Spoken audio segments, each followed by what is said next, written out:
Mary Poppins by P.L. Travers. Chapter 2, The Day Out. "Every third Thursday," said Mrs. Banks, "2 till 5. Mary Poppins eyed her sternly. "The best people, ma'am," she said, "give every second Thursday, and 1 till 6, and those I shall take, or—" Mary Poppins paused, and Mrs. Banks knew what the pause meant. It meant that if she didn't get what she wanted, Mary Poppins would not stay. Very well, said Mrs. Banks hurriedly, though she wished Mary Poppins did not know so very much about what the best people than she did. So Mary Poppins put on her white gloves and tucked her umbrella under her arm, not because it was raining, but because it had such a beautiful handle that she couldn't possibly leave it at home. How could you leave your umbrella behind if it had a parrot's head for a handle? Besides, Mary Poppins was very vain and liked to look her best. Indeed, she was quite sure that she never looked anything else. Jane waved to her from the nursery window. "Where are you going?" she called. "Kindly close that window," replied Mary Poppins, and Jane's head hurriedly disappeared inside the nursery. Mary Poppins walked down the garden path and opened the gate. Once outside in the lane, she set off walking very quickly, as if she were afraid the afternoon would run away from her if she didn't keep up with it. At the corner she turned to the right and then to the left, nodded haughtily to the policeman, who said it was a nice day, and by that time she felt that her day out had begun. She stopped beside an empty motor car in order to put her hat straight with the help of the windscreen, in which it was reflected. Then she smoothed down her frock and tucked her umbrella more securely under her arm so that the handle, or rather the parrot, could be seen by everybody. After these preparations she went forward to meet the matchman. Now the matchman had 2 professions. He not only sold matches like any ordinary matchman, but he drew pavement pictures as well. He did these things turn about according to the weather. If it were wet, he sold matches because the rain would have washed away his pictures, if he had painted them. If it was fine, he was on his knees all day making pictures in colored chalks on the sidewalks, and doing them so quickly that often you would find he had painted up one side a street and down the other before you'd had time to come round the corner. On this particular day, which was fine but cold, he was painting. He was in the act of adding a picture of 2 bananas, an apple, and the head of Queen Elizabeth to a long string of others when Mary Poppins walked up to him, tiptoeing so as to surprise him. "Hey!" called Mary Poppins softly. He went on painting brown stripes on a banana and brown curls on Queen Elizabeth's head.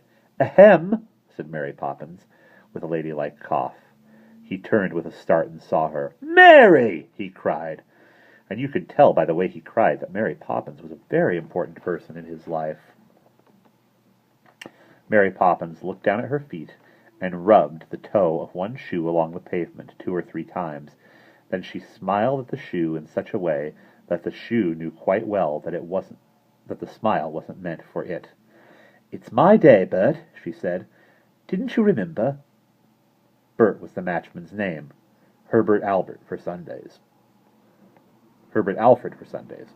"Of course I remembered, Mary," he said. "But—" And he stopped and looked sadly into his cap.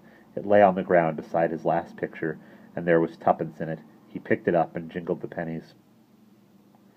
"That all you got, Bert?" said Mary Poppins, and she said it so brightly you could hardly tell she was disappointed at all. "That's the lot," he said. "Business is bad today. You'd think anybody'd be glad to pay to see that, wouldn't you?" And he nodded his head at Queen Elizabeth. "Well, that's how it is, Mary," he sighed. "Can't take you to tea today, I'm afraid." Mary Poppins thought of the raspberry jam cakes they always had on her day out, and she was just going to sigh when she saw the matchman's face. So very cleverly she turned the sigh into a smile, a good one, with both ends turned up, and said, "That's all right, Bert. Don't you mind. I'd much rather not go to tea. A stodgy meal, I call it, really." And that, when you think how very much she liked raspberry jam cakes, was rather nice of Mary Poppins. The matchman apparently thought so too, for he took her white-gloved hand in his and squeezed it hard. Then together they walked down the row of pictures. "Now there's one you've never seen before," said the matchman proudly, pointing to a painting of a mountain covered with snow and its slopes simply littered with grasshoppers sitting on gigantic roses. This time Mary Poppins could indulge in a sigh without hurting his feelings. "Oh, Bert," she said, "it's a fair treat. and by the way she said it made him feel that by rights the picture should have been in the Royal Academy, which is a large room where people hang the pictures they have painted. Everybody comes to see them, and when they have looked at them for a very long time, everybody says to everybody else, "The idea, my dear." The next picture Mary Poppins and the Matchman came to was even better. It was the country, all trees and grass and a little bit of blue sea in the distance, and something that looked like Margate in the background. "My word," said Mary Poppins admiringly, stooping so that she could see it better. "Why, Bert, whatever's the matter?" For the Matchman had caught hold of her other hand now and was looking very excited. "Mary," he said, "I've got an idea, a real idea. Why don't we go there right now, this very day? Both together, into the picture, eh, Mary?" And still holding her hands, he drew her right out of the street, away from the iron railings and the lamp-posts, into the very middle of the picture. Pfft! There they were, right inside it. How green it was there, and how quiet. What soft, crisp grass under their feet. They could hardly believe it was true, and yet here were green branches huskily rattling on their hats as they bent beneath them, and little colored flowers curling round their shoes. They stared at each other, and each noticed that the other had changed.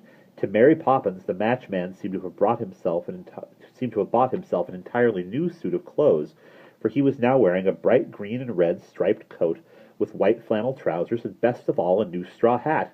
He looked unusually clean, as though he had been polished. "Why, Bert, you look fine!" she cried in an admiring voice. Bert could not say anything for a moment, for his mouth had fallen open, and he was staring at her with round eyes. Then he gulped and said, "Golly!" That was all, but he said it in such a way and stared so steadily and so delightedly at her that she took a little mirror out of her bag and looked at herself in it. She, too, she discovered, had changed. Round her shoulders hung a cloak of lovely artificial silk with watery patterns all over it, and the tickling feeling at the back of her neck came, the mirror told her, from the long curly feather that swept down from the brim of her hat. Her best shoes had disappeared, and in their place were others much finer and with large diamond buckles shining upon them. She was still wearing the white gloves and carrying the umbrella. "My goodness," said Mary Poppins, "I am having a day out!" So, still admiring themselves at each other, they moved on together through the little wood till presently they came upon a little open space, filled with sunlight, and there on the green table was afternoon tea. A pile of raspberry jam cakes as high as Mary Poppins' waist stood in the center, and beside it tea was boiling in a big brass urn. Best of all, there were 2 plates of whelks and 2 pins to pick them out with. "Strike me pink," said Mary Poppins.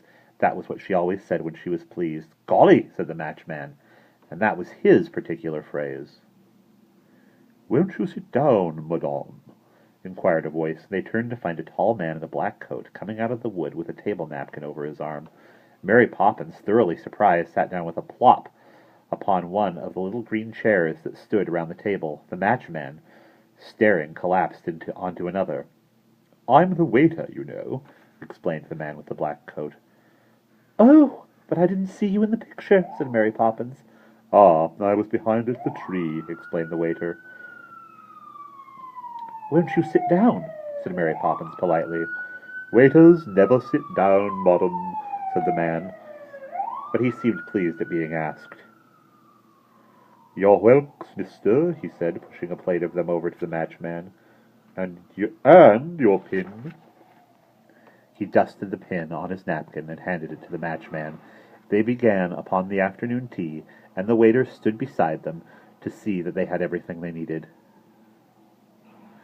"We're having them after all," said Mary Poppins in a loud whisper, as she began to heap on the raspberry jam cakes. "Golly," agreed the Matchman, helping himself to 2 of the largest. "Tea," said the waiter, filling a large cup for each of them from the urn.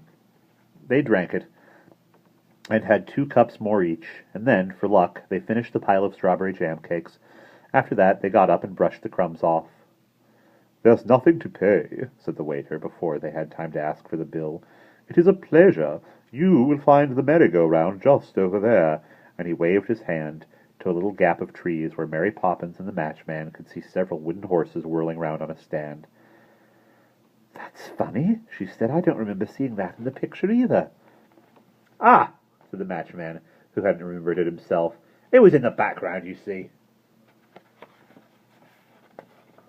The merry-go-round was just slowing down as they approached it. They leapt upon it, Mary Poppins on a black horse and the matchman on a gray, and when the music started again they began to move. They rode all the way to Yarmouth and back, because that was the place they both wanted most to see. When they returned it was nearly dark, and the waiter was watching for them. "I'm very sorry, madame and mister," he said politely, "but we close at 7. Rules, you know. May I show you the way out?" They nodded as he flourished his table napkin and walked in front of them through the wood. "It's a wonderful picture you've drawn this time, Bert," said Mary Poppins, putting her hand through the matchman's arm and drawing her cloak about her. "Well, I did my best, Mary," said the matchman modestly, but you could see he was really very pleased with himself indeed. Just then the waiter stopped in front of them, beside a large white doorway that looked as though it were made of thick chalk lines. "Here you are," he said. "This is the way out." "Goodbye, and thank you," said Mary Poppins, shaking her head. "Madam, goodbye," said the waiter, bowing so low that his head knocked against his knees. He nodded to the matchman, who cocked his head to one side and closed one eye at the waiter, which was his way of bidding him farewell. Then Mary Poppins stepped through the white doorway, and the matchman followed her.